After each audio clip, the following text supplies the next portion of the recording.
দেখেন গরুর পূজা কিভাবে শুরু হয় পৃথিবীতে প্রথম। মুসা আলাইহিস সালাম আল্লাহর সাথে সরাসরি কথা বলতেন, ওয়াকাল্লামাল্লাহু মুসা তাকলিমা, সুবহানাল্লাহ পড়েন। এখন বনি ইসরাইল হচ্ছে পৃথিবীর সবচেয়ে গোয়ার জাতি। তারা বলে, মুসা তুমি যে আল্লাহর সাথে কথা বলো আমরা তো দেখি না, তো কি করতে হবে?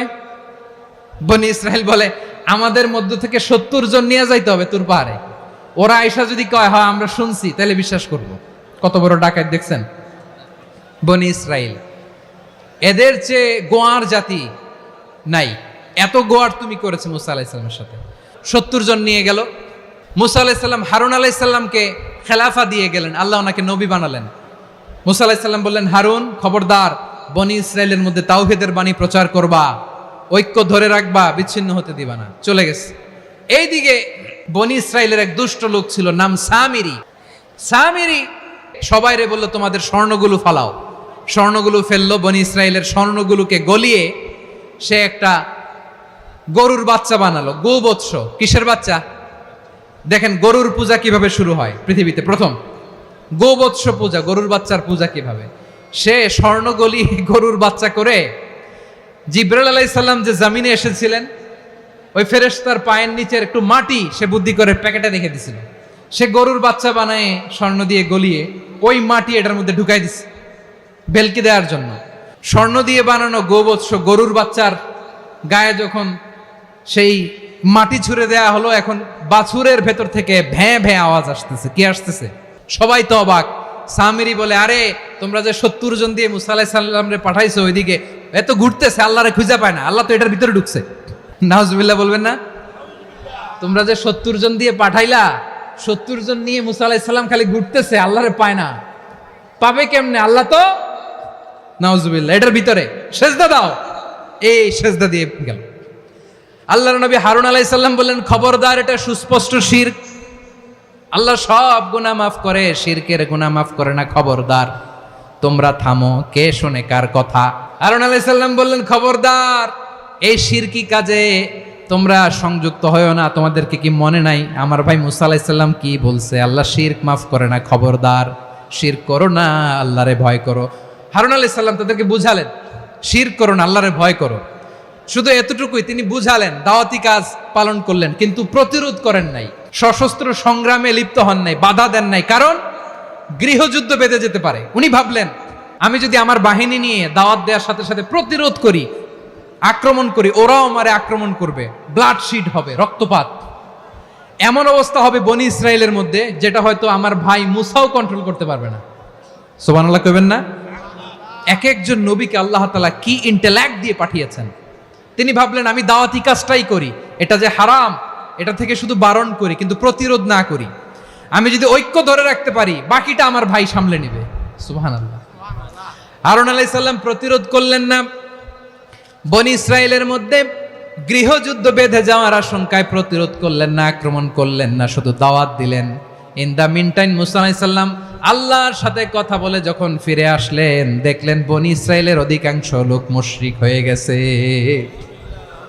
মুশরিক হয়ে গেছে। মুসা আলাইহিস সালাম রেগে গেলেন। রেগে প্রথমে বনি ইসরায়েলদেরকে অ্যাটাক না করে ভাইয়ের দাড়ি ধরলেন। হারুন আলাইহিস সালামের দাড়ি আর চুল। মেজাজি নবী ছিলেন। হারুন, তুমি কি করলা? তোমারে কি দায়িত্ব দিয়ে গেলাম, তুমি কি করলা? তুমি থাকতে বনি ইসরায়েল কেমন করে শিরকের কাজে নিমজ্জিত হয়ে যায়? সাইয়েদনা হারুন আলাইহিস সালাম বললেন, ইন্নী, কোরআন সাক্ষী, কোরআন থেকে কোট করছি, ইন্নী খাশিতু আন তাকুলা ফাররাকতা বাইনা বনি ইসরাঈলা ওয়া লাম তারকুব কওলি। ও আমার ভাই, আমার দাড়ি ধরবেন না, আমার মারবেন না। আমি ভয় করেছি, আমি ভয় পেয়েছি, না জানি আপনি বলেন তুমি কেন খাশিতু আন তাকুলা ফাররাকতা বাইনা বনি ইসরাঈল, আপনি এসে আমারে যদি বলেন তুমি কেন ঐক্য ধরে রাখলে না, কেন মারামারি হলো, কেন রক্তপাত হলো, তোমারে কি এই দায়িত্ব আমি দিয়ে দিয়েছিলাম? আমার কথার দিকে কি তুমি ভ্রুক্ষেপ করো নাই? আমি যে বলছি তাওহীদের বাণী প্রচার করবা আর ঐক্য ধরে রাখবা, আমার কথা কি শোনো নাই? আপনি আমারে ধমকাবেন, এই জন্য আমি প্রতিরোধ করি নাই, আক্রমণ করি নাই, গৃহযুদ্ধ আটকানোর জন্য, কিন্তু আমি দাওয়াত দিয়েছি। সুবহানাল্লাহ পড়েন। ঐক্য ধরে রেখেছেন। মুসা আলাইহিস সালাম মুহূর্তেই সামিরিকে আক্রমণ করলেন, অ্যাটাক করলেন, শাস্তি দিলেন। মুহূর্তেই ওই গোবৎস গরুর বাছুরকে ভেঙে চুড়ে মেসাকার করে সাগরের মধ্যে ভাসিয়ে দিলেন, পুরো বনি ইসরায়েলকে আবার তাওহীদের উপর প্রতিষ্ঠিত করলেন। পড়েন সুবহানাল্লাহ। এই ঘটনা থেকে শিক্ষা কি? শিক্ষা হচ্ছে আপনি শিরকের আড্ডাখানা দেখলেও বৃহৎ স্বার্থে তাওহীদের দাওয়াত দিবেন, প্রয়োজনে আপনি ঐক্য নষ্ট করবেন না। সুবহানাল্লাহ পড়বেন না? তাহলে ঐক্যের গুরুত্ব বেশি না কম? বলেন, আওয়াজ করে বলেন। ওয়াতাসিমু বিহাবলিল্লাহি জামিআ, আল্লাহর রশিকে আঁকড়ে ধরো। ওয়ালা তাফাররাকু, তোমরা বিচ্ছিন্ন হয়ো না। এখন বলেন, আমাদের ঐক্যবদ্ধ জীবনের দরকার আছে না নাই? এই যে ডক্টর মোহাম্মদ ইউনূস আমাদের লিডার, উনি যে আমাদেরকে জাতীয় ঐক্যের আহ্বান জানিয়েছে, ওনার আহ্বানে আমাদের সাড়া দেওয়ার দরকার আছে না নাই? রাজনীতিবিদদের যে ডাকছে, খুশি লাগে নাই আপনার? আলেমদের ডাকছে, খুশি লাগে নাই? আলহামদুলিল্লাহ বলবেন না?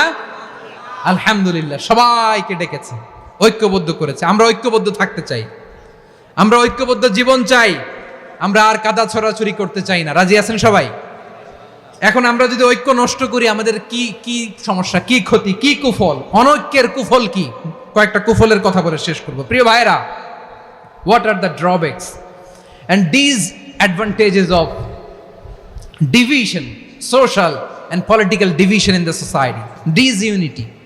আমরা যদি বিচ্ছিন্ন হই, একে অপরের যদি মারামারি করি, একজন যদি আরেকজনের কাফের ফতোয়া দেয়, আমাদের কি ক্ষতি?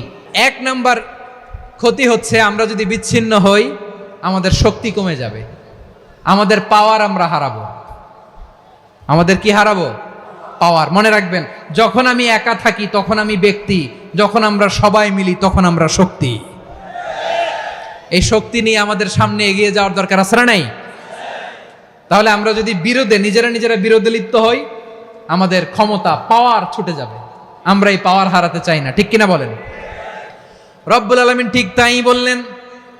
রব্বুল আলামিন বললেন, খবরদার, ওয়াতিউল্লাহ ওয়া রাসূলাহু ওয়া লা তানাযাউ ফাতাফশালু ওয়া তাযহাবা রিহুকুম ওয়াসবিরু ইন্নাল্লাহা মা'আস সাবিরিন। আল্লাহর আনুগত্য করো, নবীর আনুগত্য করো, কিন্তু খবরদার নিজেরা বিরোধে লিপ্ত হয়ো না, নিজেরা মারামারি করো না, তাহলে তোমাদের শক্তি কমায় দিবে কে? ফাতাফশালু, তোমরা সাহস হারাবা, ওয়া তাযহাবা রিহুকুম, তোমাদের শক্তি কমে যাবে, পাওয়ার কমে যাবে। তাহলে আমরা যদি নিজেরা মারামারি করি, আমরা নিজেরা যদি বিচ্ছিন্নতায় লিপ্ত হই, আমরা যদি মতানৈক্য করি, তাহলে আমাদের শক্তি কমে যাবে, ঠিক কিনা? আমরা শক্তি কমাবো। আচ্ছা, ছোট্ট একটা বাঁশের কঞ্চি যদি আপনারা দেয়, পায়ের মধ্যে ধাক্কা দিয়ে ভাঙতে পারবেন না? এরকম বাঁশের কঞ্চি যদি 20টা একসাথে জোড়া লাগায় দেয়, ভাঙতে পারবেন? কথা বোঝে নাই মনে হয়। চিকন একটা বাঁশের